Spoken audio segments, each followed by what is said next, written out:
Мына бит инде склейт деп була бит инде ме?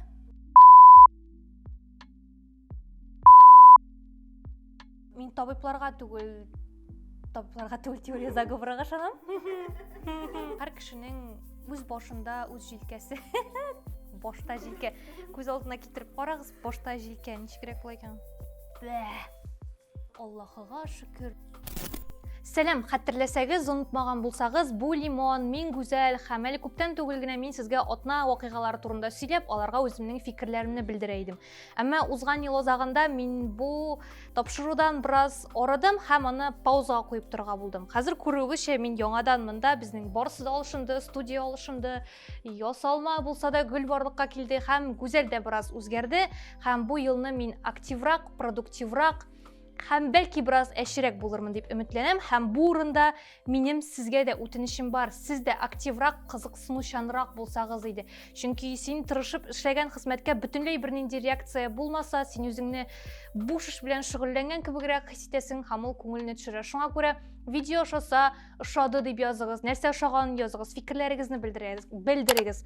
Ошамаса, ошамады дип языгыз, дусларыгызга җибәрегез, лайклар куегыз, кыскасы актив булыгыз. Гомумән татар ютубында ниндидер тәнкыйди тапшырулар, сыйфатлы тәнкыйди тапшырулар юк дәрәҗәсендә. Кыскасы, булган әйбернең кадерен белергә кирәк, чөнки кадерен белмәсәң, ул әйбердән баш тартырга мөмкинсең аннары. Безнең хәзер монда шундый текә, шәп, беркемнекенә дә охшамаган, кыйммәтле итеп эшләнгән интро бар дип күз алдына китерегез. Біз әле аны эшләп бетермәдек, әмма киләсе чыгарылышларда ул булачак. Һәм бу чыгарылыш безнең гомуми күзәтү форматындарак булса, алга таба без инде атна вакыйгаларына күзәтү ясавыбызны дәвам итәрбез. Димәк, бу Лимон, мин гүзәл, киттек! Казакстанда яңа ел протестлар белән башланып китте. Кыскача гына хронологияны искә төшереп узам. Газ бәясе 2 тапкыр артуга ризасызлык белдереп, 2 гыйнвар көнне халык демонстрациягә чыкты. Һәм икътисади протест буларак башланган бу демонстрация алдагы көннәрдә сәяси характер алды һәм халык хөкүмәтнең, президентның отставкага китүен һәм шул исәптән 81 яшьлек Нурсултан Назарбаевның сәясәттән китүен таләп итә башлады. Алдагы көннәрдә бу жаңа Үзен шәһәренә башка шәһәрләрдә кушылды, полиция белән халык арасында бәрелешләр башланды, бер як светошумовой гранаталар кулланса, икенче якта машиналарны яндыру очраклары күзәтелде, кулга алынулар башланды, интернет сүлде һәм ахыр чиктә ОДКБ Казакстанга 2000-нән артык тынычлык урнаштыручы, ягъни миротворецларны җибәрде. Һәм хөкүмәт ахыр чиктә 180 көнгә газ бәясен контрольдә тотачагы турында хәбәр итте. 10 гыйнвар исә Казакстанда траур көне дип игълан ителде. Бу кыскача хронология иде. Демонстрациядә катнашучылар исә халык арасында чыннан да махсус рәвештә кутку уятып, җимереп, яндырып йөрүчеләр барлыгы турында сөйлиләр. Һәм бу хөкүмәт тарафыннан халык арасына махсус рәвештә чыгарылган кешеләр дигән шик тә бар. Чөнки монда инде әлбәттә сүз бармый, кибетләрне талап йөргән кешеләр турында, маргиналлар турында һәм бу илдәге катлаулы сәяси вакыттан, чордан файдаланып, кибетләрне талап йөрүчеләр әлбәттә инде хөкүмәт өчен, масса күләм мәгълүмат чаралары өчен демонстрантларның йөзен каралтырга шәп инфоповод булды. Казакстан хөкүмәте исә бу демонстрациядә халык арасында чит ил гражданнары һәм җинаятьчеләр күп булды дип белдерә.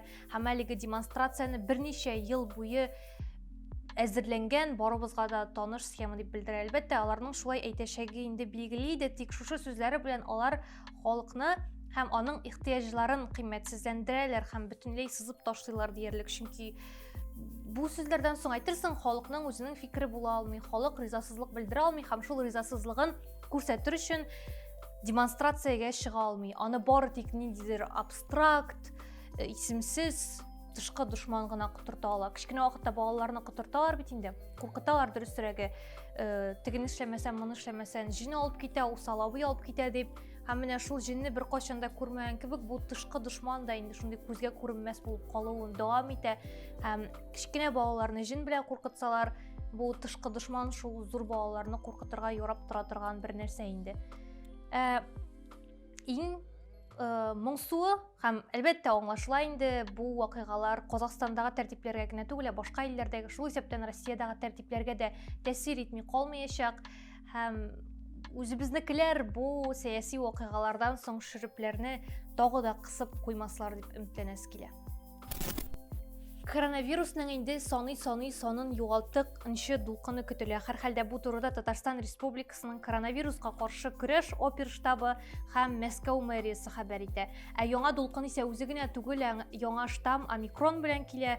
Табибларның сүзләренә ышансак, бу штамм күпкә йогышлырак, ул тизрәк тарала, әмма җиңелрәк уза. Әмма без гади халыкка ул омикронный, бета-ни тагын нинди исемнәре бар аның. Барыбер шул коронавирус инде ул, һәм хәзер алда итәчәк тәнкыйтемә кадәр минем бик мөһим белдерү ясыйсы килә. Әлеге авыру һаман дөньяда безнең өчен зур куркыныч тудыра торган вирус булып тора. Шуңа күрә саклык чаралары турында, җаваплылык турында зинһар өчен онытмасагыз иде. Тамам, хәзер тәнкыйтькә күчәм. Әйе, шул тик, әмма ләкин бу ситуациядә минем иң кәефемне төшергәне ул статистика белән уйнаучылар. Әлбәттә, прививка ясатырга теләмәгән халыкны сарыклар дип атау, аларны куркыту бик ансат, әмма тәҗрибә күрсәткәнчә бик нәтиҗәсез усул. Шәхсән мин үзем прививка ясаттым, чөнки мин ниндидер теорияларга түгел, мировой заговорларга түгел, табибларга ышанам. Әлбәттә, минем 100% гарантиям юк, тик бу ситуациядә мин прививканы бердән-бер дөрес юл дип күрәм. Тик шул ук вакытта мин прививкага ышанмаган, аңа каршы чыккан, башкаларга зыян китермәсәләр әлбәттә, каршы чыккан һәм ниндидер теорияларга ышанган кешеләрне бик авырлык белән булса да аңлыйм. Чөнки әлеге коронавирус ситуациясына бәйле халык белән аңлашу урынына, халыкның күзенә карап турыдан-туры ничек бар сөйләсү урынга еш кына статистика белән уйнаучылар бар. Һәм нәтиҗәдә менә декабрь азагында авыручылар саны шул кадәр тиз, хәтта 2 атна эчендә 2 тапкырга кимеде. Әлбәттә, бәйрәмнәр бит инде, яңа ел бәйрәмнәрендә, гыйнвар каникулларында, төрле күңел ачу урыннарында, кафеларда халык шыгрым иде, кайсы бер урыннарда код сораулар да булмады, дистанция турында инде әйткән дә юк. Һәм менә халык эшкә чыккач, яңадан авыручылар саны кисәк арта башлады, яңа дулкын килә, омикрон килә, яңадан ябу куркынычы бар дигән сүзләр дә йөри башлады. Һәм менә шушы хәлдән соң нинди ышаныч булсын халыкта?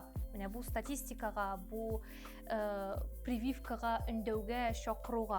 Әлбәттә, инде бәйрәмнәрдә, айрыша кышкы бәйрәмнәрдә бик күп туристлар килгәч ул акча килә дигән сүз, һәм ниндидер ковид, анда кодлар, дистанция, битлекләр белән туристларның кәефен төшереп ятып булмый бит инде, алай әйтсәң, анда акча да килмәскә мөмкин, мин моның барысын да бик яхшы аңлыйм.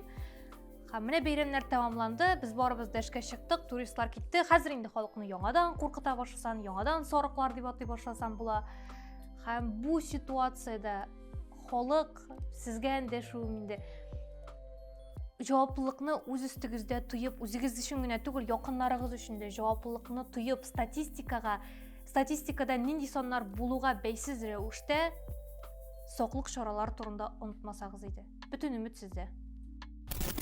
Әле менә алдагы ел азагында күпләрнең телендә бер сүз иде, ул шилттерәүтләр, сүзнең нәрсә турында барганы аңлашыладыр инде.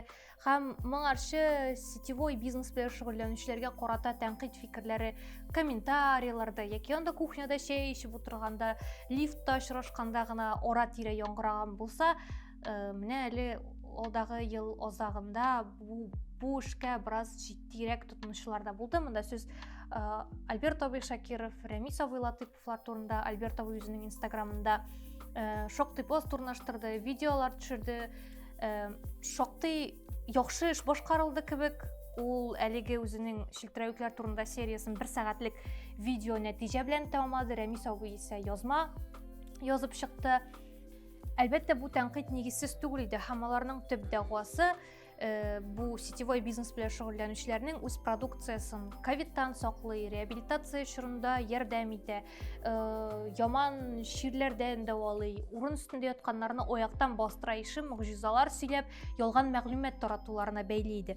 Һәм ягъни сатсан сат инде син ул продуктларыңны, тик ниндидер халыкның ышанучанлыгына, гаҗизлегенә таянып, шуның белән файдаланып, ялган мәгълүмат таратма. Һәм аңлашыла инде сетевиклар үз чиратында моңа бар тик бер генә төрле җавап бирделәр, ул да булса көнләшү, ничек инде аннан башка булсын ди. Менә бер карасан, инде алда әйтеп үткәнчә, шактый ярыйсы гына эш башкарылды, агарту эшләре алып барылды дип әйтергә инде. Аны тик ахыр чиктә бер нәрсә дә үзгәрмәде кебек. Чөнки ялган мәгълүмат тараткан өчен җаваплылыкка тартылмагач, нинди генә тирән яхшы журналистик эш башкарсан да, аннан әллә ни үзгәрми икән, оказывается. Әлбәттә, бу турыда күбрәк белделәр инде, сетевой бизнес турында күбрәк кеше ишетте, шунысы бар. Һәм һич югы берничә кеше булса да, ниндидер продукция сатып алыр алдыннан үз башы белән уйлап, туктап, тирәнрәк казынып эзләнә башласа, димәк, бу агарту эшләре әрәмгә булмаган дигән сүз инде. Һәм бер яктан караганда, минем бик җиңел генә һәр кешенең үз җилкәсендә үз башы, һәр кеше үзе хәл итә дип әйтәсе килә, һәм монда дөрестлек бар. Тик икенче яктан, бик тиз ышанучан кешеләр бар, аеруча олылар арасында. Авыр тормыш хәлендә калып, өметләрен югалткан кешеләр бар. Соңгы салам бөртегенә дә ябышырга әзер булган кешеләр бар. Һәм аларның кумирлары, алар сокланып караган кешеләр. Оларга менә безнең коктейль, бальзам, нәрсә анда тагын, чәй, ковидтан саклый, ДЦПлы балага ярдәм итә, аутист баланы дәвалый, белмим анда тагын нәрсәләр, нинди мөгъҗизалар булды. Кара чәчләр үсә башлый, бабайларда бала тешләре чыга башлый, ишәй берләр сөйли башлагач, сокланган кеше, аларның кумирлары ничек ышанмасын ди инде ул. Иң куркынычы менә шул бальзамнар, чәйләр, коктейльләр белән кеше үзенең дәвалауга тотардай вакытын әрәм итәргә мөмкин. Менә шул продукцияны сатучылар һич югы табиб белән киңәшләшегез, ише сүз генә өстәсәләр дә бөтенләй башка хәл булыр иде. Тик юк, анда аптекада сезне алдалыйлар, анда яхшы әйбер саталар дип беләсезме әллә сез? Анда бит химия гына, химия сүзнең нәрсә аңлаткан, бик аңлап бетермиләр ахрысы инде, ну ярар. Менә шундый сүзләр һәм сезгә бөтен җирдә алдалыйлар, тик без дөресен сөйлибез, һәм тик бездә генә сезне бөтен авырудан саклый торган 8 меңлек бальзам бар. Һәм менә анда шундый кызык-кызык фразалар да очрап китә инде. Менә алар язалар, мәсәлән, бу бальзам, бу чәй, нәрсә анда тагын гомерне озынайта дип язалар. Һәм шунда өстәп куялар, Аллаһыга шөкер дип. Һәм миндә бер сорау туа, дөресрәге диссонанс. Аллаһ Тәгалә туар алдыннан кешенең гомер озынлыгын белгиләп куймыймы? Мин динне ул кадәр яхшы белмим, әгәр дә хаталансам, гафу итәрсез һәм төзәтеп язарсыз. Тик кеше туар алдыннан аның гомер озынлыгы билгеле түгелме инде? Алай булса, бу бальзам нәрсә? Әллә ул син шундый крутой булган өчен мә сиңа бонус дип бирәм аны Аллаһ Тәгалә бу бонусны. Как это работает? Мин менә шуны аңлап бетә алмыйм. Кыскасы, никадәр генә шаярсан да, моның артында җитди һәм шумлай берләр бар. Кыскасы, шул бер кат-кат әйткән фраза инде, үз җилкәгездә үз башыгыз, нәрсәдер сатып алыр алдыннан, кемгәдер ышаныр алдыннан 100 кат уйлагыз, анализлагыз, тикшерегез, казыныгыз, төпченегез. Бу алдагы ковидка бәйле хәбәрдә кебек инде бөтен өмет сезнең үзегездә инде. Ойга кылды булыгыз син харышын. Шуның белән шул, сезнең белән гүзәл иде, киләсе атнага кадәр сау булыгыз.